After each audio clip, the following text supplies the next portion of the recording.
Physics have always been a significant part of immersive sim gameplay. One of Ultima Underworld's claims to fame was a basic physics system that let players throw around different objects. Many later games did the same. No matter what you think of the project's end result, Underworld Ascendant's attempts at integrating physics into the core gameplay were in line with the genre's tradition. You can argue, of course, that physics should take the backseat compared to other elements of the game's simulation aspect, especially when physics systems often introduce questionable results. But either way, physics systems have been a staple of the genre, and Monomyth is no exception. You can carry around certain items in the world, you can stack boxes, throw objects, and so on. At a certain velocity, these objects will cause damage to whatever they hit. Now, while I was implementing spells the other day, I started working over the Telekinesis spell. Originally, the spell did exactly two things: activate levers and pick up inventory items. It still does that, but I thought it had the potential to do a lot more interesting stuff. What I imagined at that point was moving objects in the world as well as throwing them at high velocity, making them into dangerous projectiles. As I thought this through a bit longer, it dawned on me that what I had in mind was actually a variation of Half-Life 2's gravity gun. And in all honesty, I have zero problems with that. There are some alternative implementations of this concept, most notably Dark Messiah of Might and Magic's Telekinesis spell, which is very similar to the gravity gun as well. What's supposed to be different in Monomyth was the fact that you could pull the objects towards you and push them away freely. So you could properly use this spell to stack boxes and generally do more tricky things. So with this in mind, I set out to re-implement the entire spell. Basically, Monomyth's spell system knows two different types of spells: instant spells and invocations.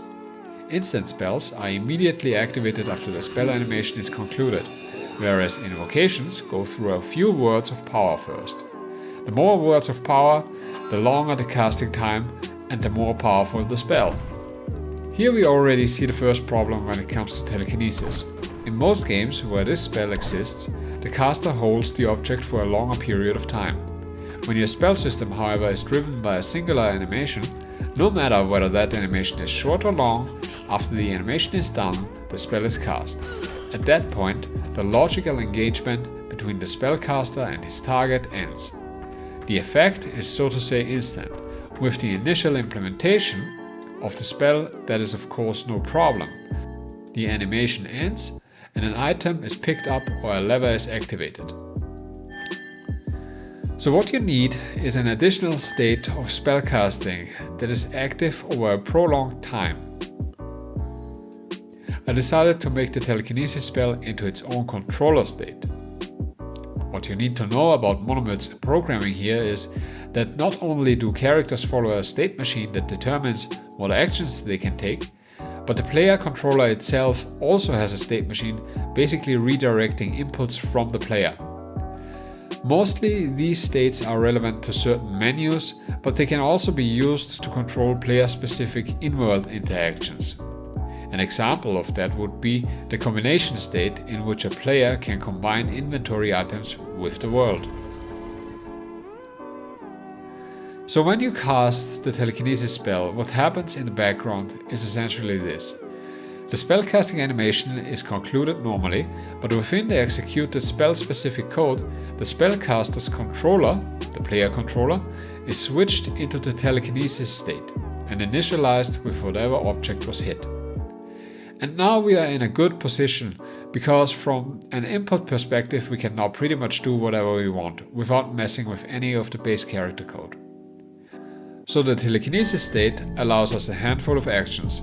The usual movement options, changing the distance to the object with the mouse wheel, dropping the object with the right mouse button, and launching it with the left mouse button. The inputs are also redirected to the held object, which technically launches itself. The controller only calls the respective method. And as soon as we let go of it, the controller state is changed back to normal. One thing that could be said about this solution from a programming perspective is that it could perhaps be abstracted further, so it not only works with telekinesis, but with all spells and actions that have some sort of finalizing inputs. Anyway, I'm satisfied with the result, and I believe that players will be able to use the spell to their advantage. I hope you found this interesting. If you liked this video, please feel free to check out the other parts of this devlog. See you soon!